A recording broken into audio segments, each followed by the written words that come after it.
Bom, eu conversei com alguns irmãos e está dando para entender bem, né? Esse conteúdo ele é bem rico, né? A gente começa a estudar cada ícone, cada figura importante nesse período, a gente fica até consternado, né? Agora nós vamos estudar um homem chamado Johann Gutenberg. Gutenberg, ele não vai ser um mártir, ele não vai ser um reformador, embora fosse um cristão devoto. Eu trouxe ele para entender o papel de importância da sua descoberta, né? Ele vai ser o inventor da imprensa, né? Então, eu vou ler aqui o que está escrito no próximo slide. Na década de 1440, Johann Gutenberg experimentou a impressão com tipos móveis de metal. Ele podia fazer muitas cópias a um custo muito inferior a um texto copiado à mão. É interessante você entender a respeito do custo. Uma cópia de uma Bíblia escrita à mão, uma Vulgata Latina, como eu disse, com todas as palavras difíceis de serem compreendidas e muitas traduções muito ruins, né? Não por conta de Jerônimo, que fez a tradução, mas por conta dos manuscritos que tinham disponíveis na época, eram muito caros naquela época. E aqui eu quero trazer um parâmetro, mais ou menos.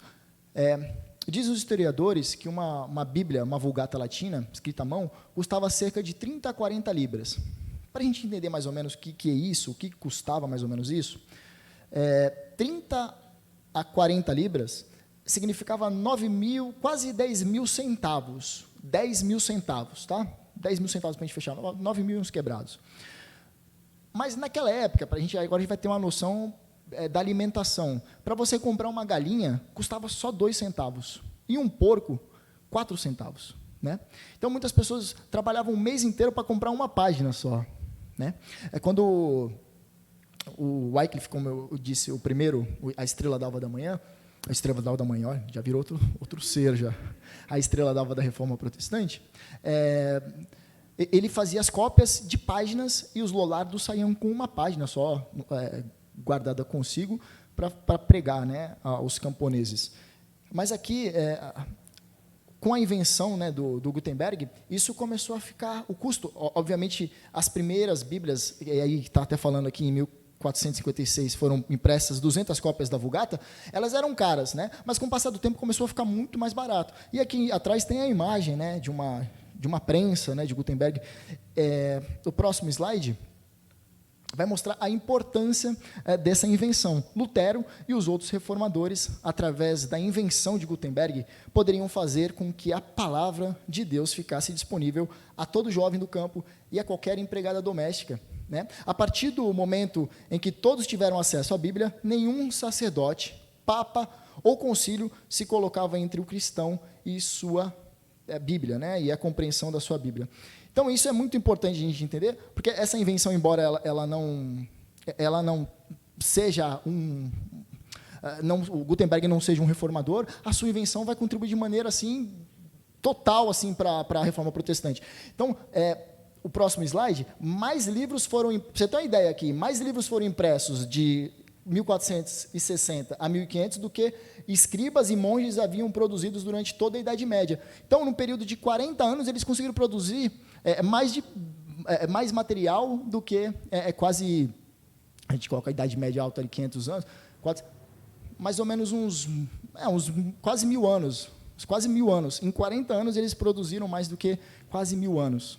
Então, foi uma grande mudança. Eu quero até fazer uma recomendação de filme, e você vai encontrar esse filme na Amazon, tá? Na Amazon Prime lá. O nome é um filme bem legal, ele não tem um contexto histórico, assim, no sentido de um filme pesado. É um filme de 2 crianças, mas essas 2 crianças estão inseridas no período onde já existe a distribuição da máquina de prensa do Gutenberg e conta a partir disso, né? Então é muito legal que você consegue ver as máquinas, como é que funcionava uma máquina. Em 1483, quando Lutero nasceu, todos os grandes países da Europa já contavam com uma máquina de impressão. Então, nesse filme é legal porque o pai do garoto, ele é um desses que cuidam, eu não sei o nome certo, mas é um que vai cuidar da máquina e vai fazer impressões. Né? Não sei a terminologia desse profissional. Mas é legal que, para fazer uma página, a impressão de uma página, era necessário colocar vários pedacinhos de letras, né, vários pedacinhos contendo a letra, de metal, na máquina, para depois descer a prensa e ficar marcado ali. Então, é legal para você ter essa ideia. E é um filme bem bacana, assim, para assistir com a família. Quem recomendou esse filme, se eu não me engano, foi o Luiz Saião ou a Gil Magalhães, o reverendo Gil Magalhães. Então, é um livro bem legal para você assistir com a família. Tá? Então, está ali embaixo, Em Busca da Carta Proibida. É a recomendação do filme. Está bem pequenininho ali. Em Busca da Carta Proibida. É bem bacana. É meio... Eu ia falar Disney, mas Disney está meio zoado. O próximo, e nosso último, né? Essa segunda parte é bem mais curtinha mesmo, é o Jerônimo Savonarola, né? O Jerônimo Savonarola, eu tenho um carinho muito grande por esse homem, porque Lutero ele vai chamar ele de o mártir do protestantismo. É assim que Lutero chama. Só que alguns historiadores acabam omitindo o papel de importância do Savonarola, porque ele exerce também um papel político, né? Então, alguns dizem que o interesse por detrás das suas atuações eram também políticas. Até pode ser, mas a gente tem que analisar, como eu falava, muitas vezes a história ela é caracterizada e desenhada de diversas maneiras, né? O Iluminismo, por exemplo, quis recontar toda a história, né? Vai chamar o período da Idade Média de Idade das Trevas, né? E se você fala Idade das Trevas da Idade Média, você está cometendo um grande equívoco, né? Então, isso aqui é uma contribuição dos iluministas. Então, a história ela sempre vai ser contada a partir de uma perspectiva. Então, eu não quero excluir a contribuição deste grande homem de Deus, que foi Jerônimo Savonarola, e aqui recebendo o respaldo do Lutero, que o chama de o mártir do protestantismo. Quem era Jerônimo Savonarola? Ele era um padre dominiciano e pregador em Florença. E aqui o contexto, de novo, é importante. Tá? Você se recorda, na última Academia Bíblica, que nós falamos um pouquinho sobre o Renascimento, né? Você recorda que a gente falou? A gente está falando sobre o que é o Renascimento. O Renascimento é uma grande mudança, uma grande tendência cultural, filosófica, artística, né? Que começa a mudar a maneira do homem daquele período de ver o mundo. Então, esse tipo de tendência do Renascimento começa a chegar na cidade de Florença. O Jerônimo Savonarola, outra questão interessante de levantar, é que vocês conhecem o livro O Príncipe de Maquiavel? O Príncipe de Maquiavel? Nesse livro, dizem os historiadores que tem uma parte lá que ele faz menção aos fanáticos religiosos. Ele diz que os fanáticos religiosos acabam perecendo, né? E aí ele está fazendo, por estar no mesmo contexto, em Florença, ele está fazendo uma menção ao Jerônimo Savonarola. Tá? Outro que faz também parte desse período é Michelangelo. Dizem que Michelangelo, quando ele faz a pintura da Capela Sistina, ele se inspirava muito nas pregações do Jerônimo Savonarola. Né? Jerônimo Savonarola era um homem de oração, muito abnegado. Ele vinha de família rica, mas ele escolheu fazer um voto de pobreza. Então, ele vivia com essas vestes, até um pouco meio estranho, ele fica parecendo o Voldemort lá do Harry Potter, mas... igualzinho, né? Mas ele era um homem muito devoto. Tá? E o que acontece? Próximo slide...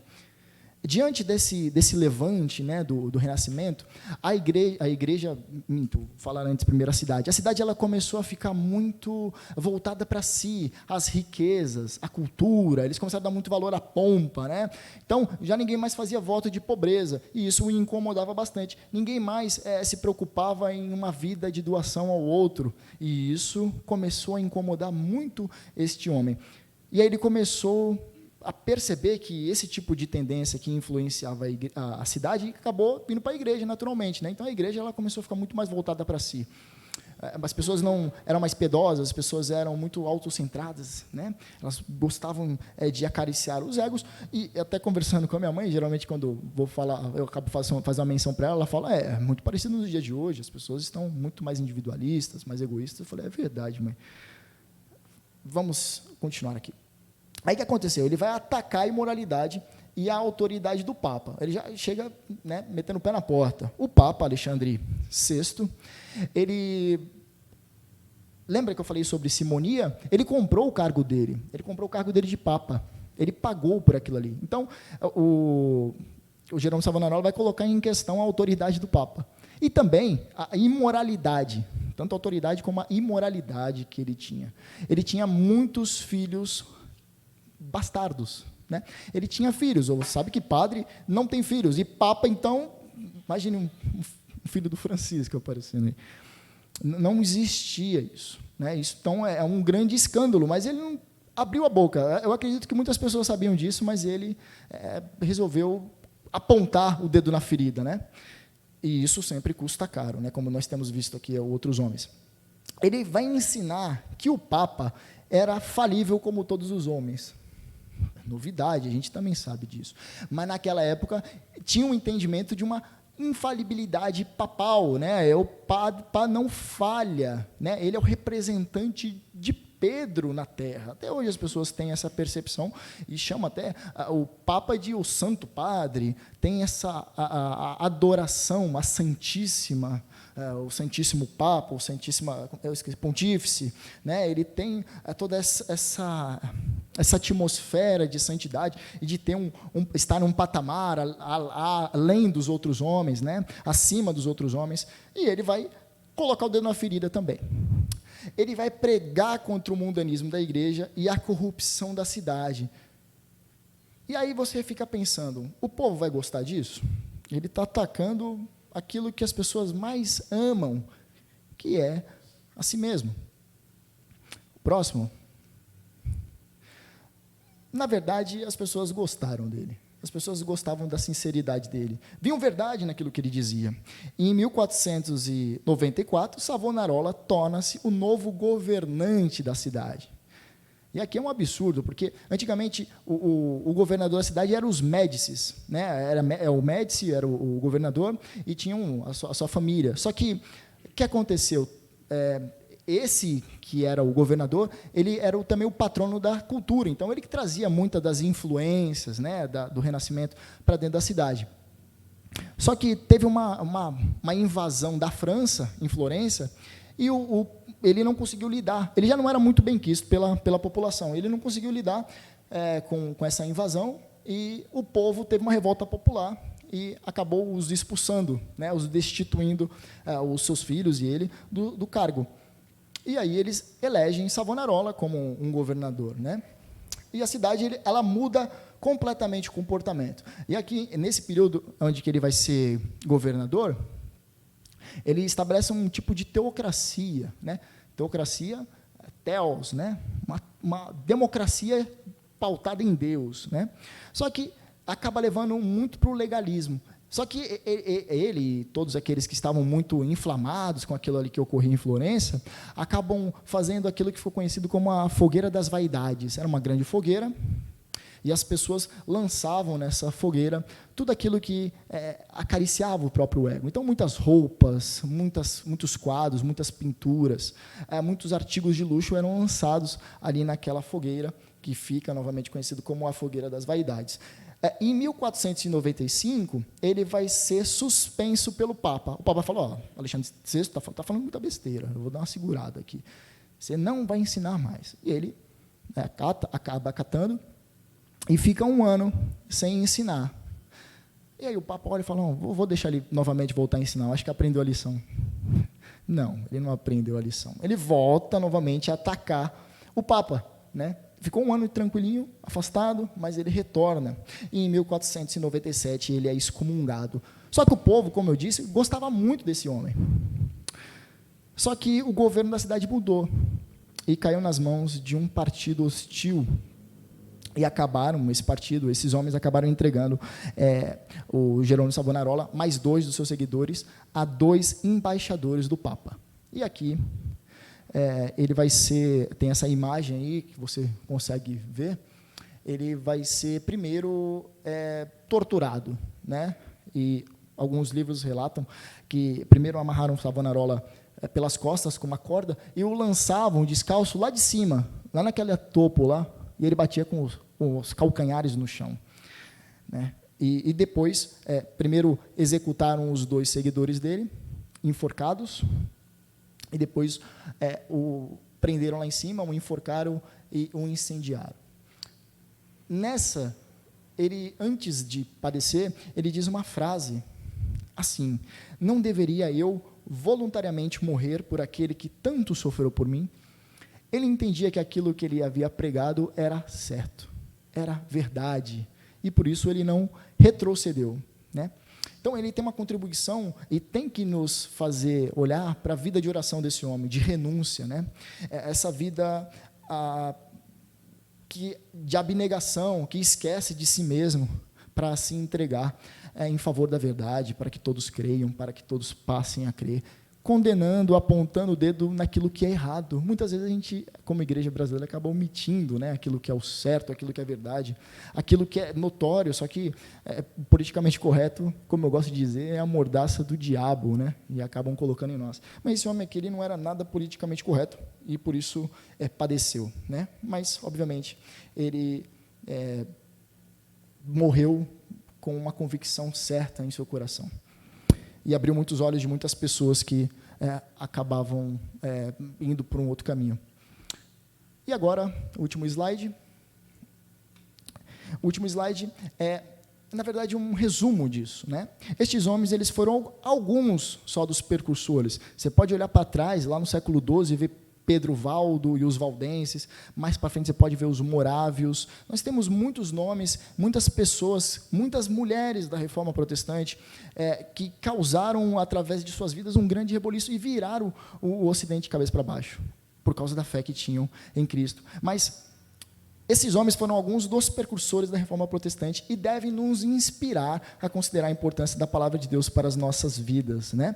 Então, quando nós pegarmos as nossas Bíblias ao final do dia, estivermos cansados, com sono, exaustos depois de um dia de trabalho, eu tenho certeza que se você lembrar disso, e você vai ter outro tipo de consideração pela leitura da palavra. Muitas pessoas padeceram, elas entregaram as vidas para nós termos a palavra de Deus em nossas mãos hoje. E esse tipo de aula, assim, que fala sobre mártires, eu lembro em 2016, eu dei aula para alguns adolescentes, e depois de um tempo eu os encontrei, e já estão maiores que eu, e a gente se sente até mais velho depois disso, né? Mas eles se recordam, falaram para mim: Caio, eu lembro quando você deu aquela aula, falou sobre a Reforma Protestante, eu lembro até hoje, né? Eu falei: caramba, que maravilhoso ouvir isso. Os marcou, né? E tem que nos marcar, tem que marcar os nossos corações, tem que marcar as nossas consciências, a termos consideração pelo estudo, pela palavra de Deus. E você perceba que todas essas pessoas que causaram esse reboliço no Ocidente eram pessoas devotas, que tinham autoestima pela palavra, né? Vai ver pessoas estudiosas, e Deus usando pessoas com as suas diversas características em cada determinado momento do tempo, né? Então, e perceba também que alguns desses insights, né, que foram levantados acabaram caindo no colo de Lutero.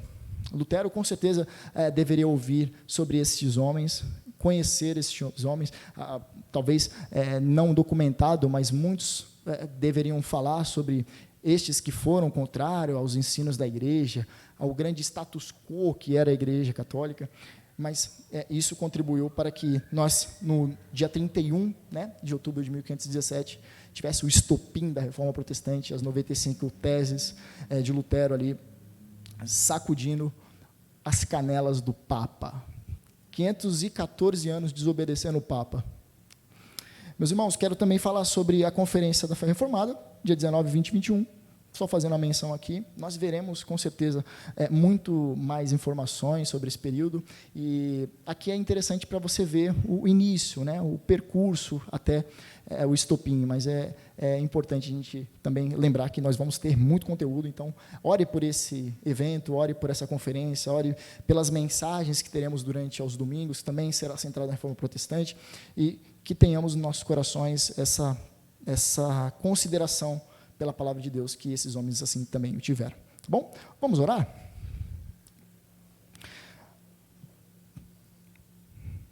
Senhor, nós louvamos a Ti por conta destes homens que o Senhor levantou. Como diz Lutero, ele não fez nada, a Tua palavra que fez tudo. E nós vemos o Senhor fazendo, através da Sua palavra, desde o começo, tudo tudo pela convicção que o Senhor marcou no coração desses homens, por meio do Teu Espírito. Eu peço que o Senhor faça assim também conosco. Nós queremos ser reformadores, porque a igreja ela sempre está se reformando, nós sempre temos a tendência de retroceder aos erros antigos do passado, aos erros que outros homens cometeram. Mas eu peço que o Teu Espírito nos ilumine o coração através da sua palavra, nos fazendo entender que nós temos a nossa responsabilidade nessa sociedade e nós queremos, Senhor Deus, ser luz onde quer que nós sejamos inseridos, para a Tua glória somente. Em nome de Jesus, amém.